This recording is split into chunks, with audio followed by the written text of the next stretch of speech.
안녕하세요. 생로병사 채널을 운영하는 60대인 김성훈입니다. 오늘은 많은 분들이 관심을 가지실 만한 주제로 이야기를 풀어보려고 하는데, 바로 70세 이후 인생에서 돈보다도 더 소중하고 부러워할 만한 것들에 대해 말씀드리려고 합니다. 그러니까 많은 사람들은 살아가는 것이 돈이나 출세만을 추구하며 살아지만, 나이가 들어갈수록 꼭 그렇게만 살아갈 일이 아닌 것 같더라는 것입니다. 물론 이러한 것은 각자의 사고방식이나 삶에 대한 철학, 그리고 각자의 특성과 추구하는 바에 따라 달라지기는 할 것입니다. 그러나 누군가의 말처럼 겨우 780여 년을 살아가는 인생에서 나 자신도 중요하고, 그 짧은 인생에서 자기 만족이나 행복도 중요하다는 것을 절실히 느낍니다. 그래서 오늘은 각종 자료에서 나온 내용을 제 나름대로 정리하여 말씀드리고자 하는데, 혹시 이런 데 관심 있으신 분들이나 특히 부모님들이 염려되시는 자녀분들은 꼭 이 영상을 공유해 주시고 끝까지 보셔서 여러분들께 꼭 필요한 내용이 되기를 진심으로 바랍니다. 그럼 먼저 보시기 전에 구독과 좋아요, 그리고 알람을 설정해 주신다면 이런 영상 제작을 하는 저에게 큰 힘이 될 것 같습니다. 그러면 지금부터 바로 살아보니 돈이나 출세보다 더 중요하다고 생각하는 것에 대해 제가 생각하는 것 10가지를 말씀드릴 텐데, 혹시 여러분들은 이 가운데 어떤 것들에 마음이 가시는지 생각해 보시기 바랍니다. 우선 첫 번째로 저는 마음을 다스리는 평정심과 유연함이 중요하다고 생각합니다. 물론 세상을 살아가다 보면 돈이나 사회적인 출세도 당연히 중요하고 필요하기는 합니다. 그러나 지나치게 이런 것들에만 집착하다 보면 삶이 메말라지고 정신적으로 아주 피폐해집니다. 이런 것들에만 지나치게 집착하고 욕심을 부리다 보면 매일의 일상이 스트레스의 연속이고 매일매일 일에만 묻혀 살 수밖에 없게 되며, 생각한 대로 일이 이루어지지 않으면 얼마나 당황하고 초조하기까지 하였습니까? 그러나 인생이란 일만 있는 게 아니고 또 내 마음대로 되거나 내 생각과 같은 사람도 없습니다. 때로는 휴식이나 운동, 가족이나 이웃 또는 친구들과의 인간관계 속에서 즐거움과 행복한 삶도 필요한 것입니다. 그런데 어떻습니까? 특히 저나 제 또래 세대들이 다 우리나라의 산업화와 개발 시대에 살아서 그랬는지, 아니면 과거 보릿고개를 넘기며 굶고 배고프게 살았던 세대 탓인지, 그저 앞만 바라보며 살다 보니 어느새 70이 넘어버렸습니다. 그래서 그런지 어떤 상황에서든 마음의 중심을 잡고 변화하는 세상에 유연하게 적응하는 능력을 가진 분들을 보면 정말 부럽습니다.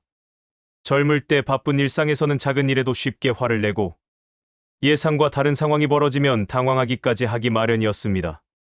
하지만 평정심을 가진 사람들은 어떤 어려움이나 태풍 속에서도 흔들리지 않는 큰 나무처럼 든든함을 보여주십니다. 이런 분들은 갑작스러운 변화나 어려움 앞에서도 침착함을 유지하시며 상황을 객관적으로 바라보는 지혜를 가지고 계십니다. 특히 요즘처럼 빠르게 변화하는 시대에 유연함은 더욱 중요합니다. 새로운 기술이나 문화에 거부감을 보이지 않고 오히려 호기심을 가지고 받아들이려는 자세를 보이시는 분들이 계십니다. 또 오늘 안 되면 내일 하면 되지, 오늘만 있는 게 아니라 기회는 언제나 있다라는 정신적 유연함과 여유야말로 우리네 인생살이에서 활기찬 삶을 유지하는 비결이라고 할 수 있습니다. 그런데 이러한 평정심과 유연함은 하루아침에 생기는 것이 아닙니다. 오랜 인생 경험을 통해 쌓아온 지혜의 결실입니다. 그렇기 때문에 젊어서부터 인생이란 그런 것이다 라는 유연한 마음가짐과 평정심을 가지고 살아갈 필요가 있다고 생각합니다. 다음은 두 번째로 돈이나 출세보다 내면의 평화와 감사하는 마음이 중요합니다. 사실 이는 첫 번째로 말씀드린 평정심과도 깊이 연결되어 있습니다. 진정한 내면의 평화를 가진 분들을 보면 그분들의 얼굴에서 특별한 평온함이 느껴집니다. 마치 고요한 호수처럼 맑고 잔잔한 마음의 상태를 유지하고 계시죠. 이런 분들은 과거의 아픔이나 실수에 얽매이지 않고 미래에 대한 불안에 시달리지도 않습니다. 오직 현재 이 순간에 충실하며 살아가십니다. 또 때로 어떤 실패나 어려움이 있더라도 자기 합리화나 자기 만족을 통하여 어려운 순간을 잘 넘깁니다. 지나친 욕심을 버리며 살아가는 것이죠. 더불어 작은 것에도 감사할 줄 아는 마음을 가지고 계십니다.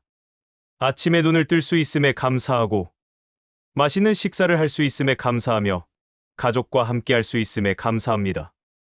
이런 감사의 마음은 단순해 보일지 모르지만 실제로는 우리 삶을 근본적으로 변화시키는 강력한 힘을 가지고 있습니다. 감사하는 마음을 가진 사람은 부족한 것에 초점을 맞추지 않고 가진 것에 집중합니다. 그렇기 때문에 비교적 적은 것을 가지고도 충만한 만족감을 느낄 수 있죠. 이런 마음가짐이야말로 돈으로는 절대 살 수 없는 진정한 부라고 할 수 있습니다. 그런데 이와 반대로 모든 것이 못마땅하고 불만을 가진 사람들은 어떻습니까? 보이는 것마다, 하는 일마다 다 문제라고 생각하며 짜증을 냅니다. 그러다 보니 만족이나 즐거움, 행복이란 하나도 없습니다. 그런데 어떻게 세상의 모든 일이 다 자기 생각대로 될 것입니까? 상대를 인정하고 자신의 모자람이나 능력의 한계를 인정만 한다면 그나마 다행이라고 생각할 것은 아주 많습니다.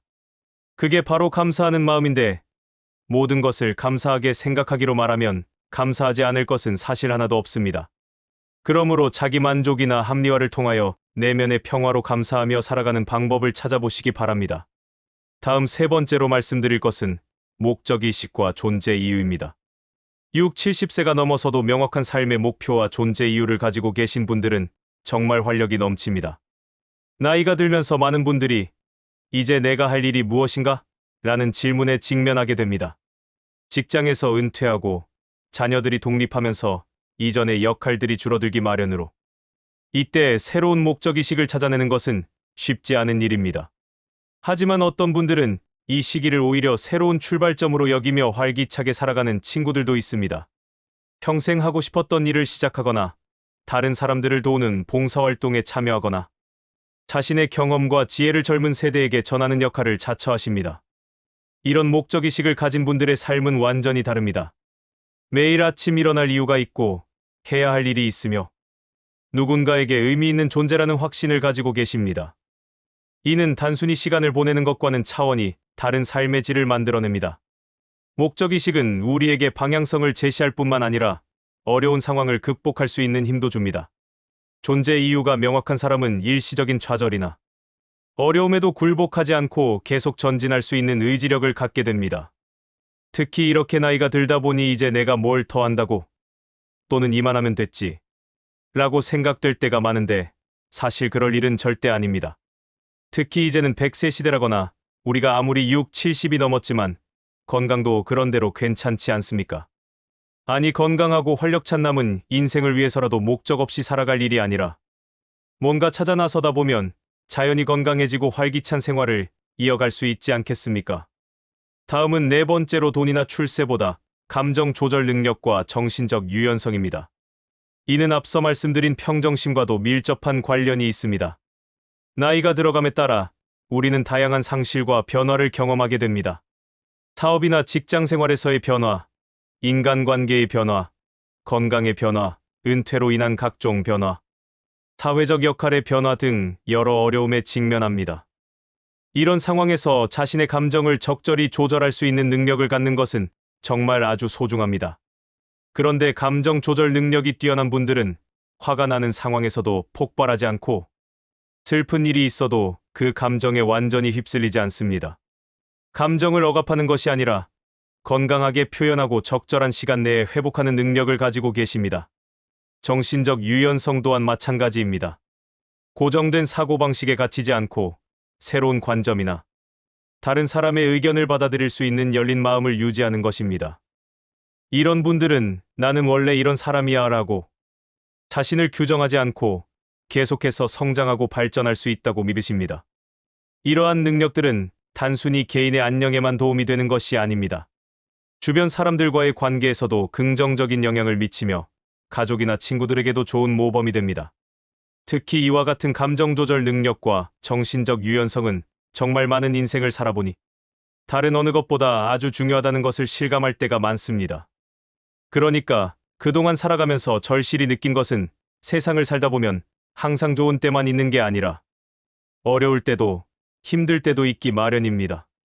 그런데 아주 어렵고 힘들 때도 어떤 생각과 마음가짐이 필요하냐가 중요하던데 아무리 어렵고 힘들더라도 이 또한 다 지나가리라는 편안한 마음으로 그 위기를 넘겨야 한다는 것입니다. 무슨 큰일이라도 생긴 것처럼 어려운 때마다 당황하고 힘들게 생각하기로 말하면 그러한 순간은 쉴 새 없이 찾아오는 것이 인생이므로 다 지나가면 별게 아니기 때문에 담대하고 슬기롭게 지나다 보면 언젠가 곧 좋을 때가 반드시 오는 것입니다. 부디 이런 여유 있는 마음으로 감정 조절 능력과 정신적 유연성을 길러보시기를 바랍니다. 다음은 5번째로 스스로를 돌보는 자기관리 능력입니다. 은퇴를 하고 6, 70세가 넘어서도 자신을 체계적으로 관리할 수 있는 분들을 보면 정말 대단하다는 생각이 듭니다. 자기관리라고 하면 단순히 외모를 가꾸는 것만 생각하기 쉽지만 실제로는 훨씬 광범위한 개념입니다. 규칙적인 생활 습관을 유지하고 적절한 운동을 하며 균형 잡힌 식단을 챙기는 것부터 시작하는 것입니다. 더 나아가 이런 분들은 정신적인 건강도 스스로 관리하십니다. 스트레스를 받을 때 자신만의 해소 방법을 가지고 계시고 정기적으로 자신의 감정 상태를 점검하며 필요할 때는 전문가의 도움을 받거나 주위 사람들과 상의하는 것도 주저하지 않으십니다. 그런데 어떤 분들은 자존감이 강해서 그런지 아무리 어려워도 다른 사람들에게 전혀 드러내려 하지도 않은 채 혼자서만 끙끙 앓는 사람들도 많은데 절대 그럴 일이 아닙니다. 시간 관리 또한 자기 관리의 중요한 부분입니다. 하루하루를 의미 있게 보내기 위해 계획을 세우고 우선순위를 정하며 자신에게 정말 중요한 일에 시간과 에너지를 투자하십니다. 이런 자기관리 능력도 살다 보니 하루아침에 생기는 것이 아닙니다. 그렇기 때문에 이런 능력을 가진 분들이 더욱 존경스럽게 여겨지는 것이죠. 물론 이런 것은 타고난 성격이나 자기 생활 스타일일 수도 있는데 이렇게 살아보니 아무리 성격이 그렇더라도 그렇게 해보려고 일부러 노력해야 할 필요도 있다는 것은 절실히 느낍니다. 그러니까 오랜 시간에 걸쳐 자신에 대해 깊이 이해하고 무엇이 자신에게 좋은지 나쁜지를 파악하여 생활할 필요가 있다는 것입니다. 이제는 6번째로 새로운 것을 배우려는 평생 학습에 대한 열정, 즉 배움의 욕구입니다. 자기관리와 함께 이러한 것은 나이와 상관없이 살아가면서 끊임없이 노력해야 하고 또한 이렇게 하려는 것이 나이가 들어서도 젊음을 유지하는 핵심 요소라고 할 수 있습니다. 사실 나이가 들면 새로운 것을 배우는 것이 어려워집니다. 기억력이 예전만 못하고 이해력도 떨어지는 것 같고 무엇보다 이 나이에 뭘 새로 배워서 어디에 써먹겠어 라는 생각이 들기 쉽습니다. 하지만 6, 70세가 넘어서도 새로운 언어를 배우고 컴퓨터나 스마트폰 사용법을 익히며 끊임없이 새로운 취미를 시작하시는 분들이 계십니다. 이런 분들을 보면 정말 생동감이 넘치고 활력이 넘쳐나 젊어 보입니다. 배움의 욕구는 단순히 지식을 늘리는 것 이상의 의미를 가집니다. 새로운 것을 배우는 과정에서 뇌가 활성화되고 성취감을 느끼며 자신감도 높아집니다. 또한 새로운 사람들과 만날 기회도 생기게 되는 것입니다. 또 가장 중요한 것은 배움의 욕구가 우리의 정신을 젊게도 유지해준다는 점입니다. 배울 게 없다거나 특히 배움에 대한 욕구가 떨어지는 순간 우리의 정신은 늙어가기 시작합니다. 반면 항상 새로운 것에 호기심을 가지고 배우려는 자세를 유지하면 나이와 상관없이 마음은 계속 젊음을 유지할 수 있습니다. 다음 7번째로 말씀드릴 것은 다른 사람들과의 소통 능력입니다. 배움의 욕구와 마찬가지로 이 또한 활기찬 젊음과 노년을 위해서는 필수적인 요소입니다. 나이가 들면서 자연스럽게 사회적 접촉이 줄어들기 쉽습니다. 직장 동료들과도 헤어지고 자녀들은 독립하며 오랜 친구들과도 건강상의 이유로 만남이 어려워집니다. 이런 상황에서 새로운 사람들과 관계를 맺고 기존의 관계를 잘 유지하는 능력은 정말 소중합니다. 뛰어난 소통 능력을 가진 분들은 연령에 관계없이 다양한 사람들과 자연스럽게 어울리십니다. 젊은 사람들과도 대화할 수 있고 동년배와도 깊이 있는 교감을 나누며 때로는 더 연세가 많은 분들과도 편안하게 소통하십니다. 이런 분들의 특징을 보면 먼저 다른 사람의 이야기를 잘 들으십니다. 자신의 이야기만 하려 하지 않고 상대방에게 진정한 관심을 보이며 경청하는 자세를 가지고 계시죠. 또한 세대 간의 차이를 인정하면서도 공통분모를 찾아내는 능력이 뛰어납니다. 소통 능력이 뛰어난 분들은 혼자서도 외롭지 않습니다. 언제든 누군가와 의미 있는 대화를 나눌 수 있고 필요할 때 도움을 요청할 수도 있으며 반대로 누군가에게 도움을 줄 수도 있습니다. 이런 상호작용이야말로 삶의 진정한 풍요로움을 만들어주는 것입니다. 그런데 사실 이런 다른 사람들과의 소통이 특히 나이가 든 사람들에게는 쉽지 않습니다. 그러니까 나이가 들어가다 보면 외모도 변하지만 성격이나 생각이 젊은 시절과는 달리 자신감이 떨어지기도 하고 또 상대가 어떻게 생각할지 망설여지기도 하고 특히 나이가 자신보다 젊은 사람들과의 접촉에서는 더욱 그런 경향이 많습니다. 그러나 사실 전혀 그럴 필요가 없습니다. 외국인들처럼 나이와 상관없이 누구나와 친구가 될 수 있고, 특히 나이가 들수록 젊은 사람들과 교류하는 것이 정신적으로나 여러 방면에서 도움이 되기 때문에 전혀 망설일 필요 없습니다. 이제는 8번째로 신체적 건강관리 능력입니다. 앞서 말씀드린 소통 능력과 함께 이것도 우리 삶의 질을 좌우하는 핵심적인 요소입니다. 특히 건강은 다른 어느 것보다 가장 우선해야 하는 것이라는 것은 누구라도 인정할 것입니다. 정말이지 7, 80세가 넘어도 건강을 잘 유지하고 젊게 살아가시는 분들을 보면 정말 부럽습니다. 물론 나이가 들면서 어느 정도의 신체 변화는 피할 수 없지만 그 변화의 속도와 정도는 개인차가 큽니다. 그런데 건강 관리를 잘하시는 분들의 공통점을 보면 무엇인가 다른 점이 많은데, 무엇보다 꾸준함이 중요한 것 같은데 이런 노력은 아주 중요합니다. 하루에 30분이라도 규칙적으로 걷기를 하고 간단한 운동이라도 매일 하시며 식사도 균형 있게 드십니다.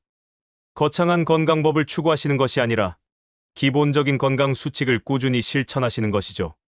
또한 자신의 몸 상태를 잘 파악하고 계십니다.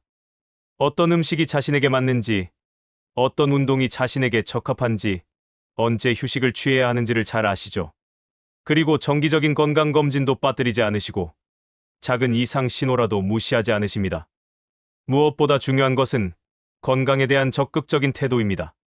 나이가 들면 아픈 건 당연해라고 체념하지 않고 할 수 있는 한 최선을 다해보자는 마음가짐을 가지고 계십니다. 이런 적극적인 자세가 실제로 더 나은 건강 상태를 만들어내는 것 같습니다. 그러므로 여러분들도 매일 같은 시간이 되면 항상 운동을 하거나 산책하는 습관을 만들어 보십시오. 생활의 루틴을 만들다 보면 어느샌가 몸에 익숙해져 그렇게 하지 않으면 안 되도록 하는 것 아주 중요한데, 제가 이를 실천하고 있어 여러분들에게도 루틴을 만들어 보실 것을 강력히 추천드립니다. 9번째로는 깊고 따뜻한 인간관계를 만들고 유지하는 능력입니다. 이는 건강 관리와 더불어 우리 삶에서 가장 중요한 영역 중 하나라고 할 수 있습니다. 나이가 들면서 인간관계의 양보다는 질이 더욱 중요해집니다.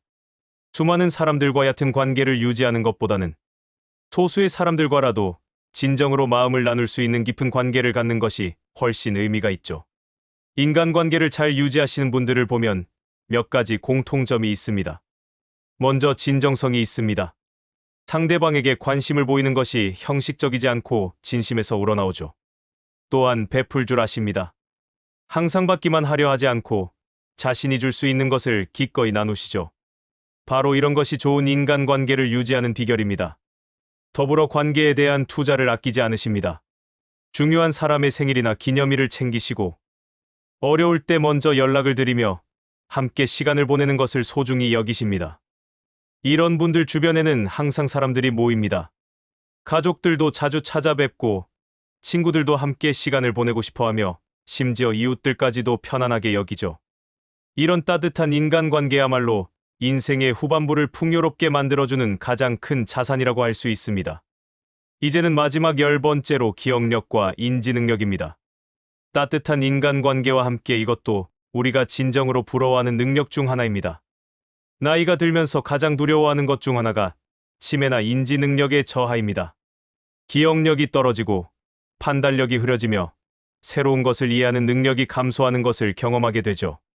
하지만 70세가 넘어서도 맑은 정신과 뛰어난 기억력을 유지하고 계신 분들이 계십니다. 이런 분들은 최근 일들을 생생히 기억하실 뿐만 아니라 과거의 일들도 자세히 들려주시죠.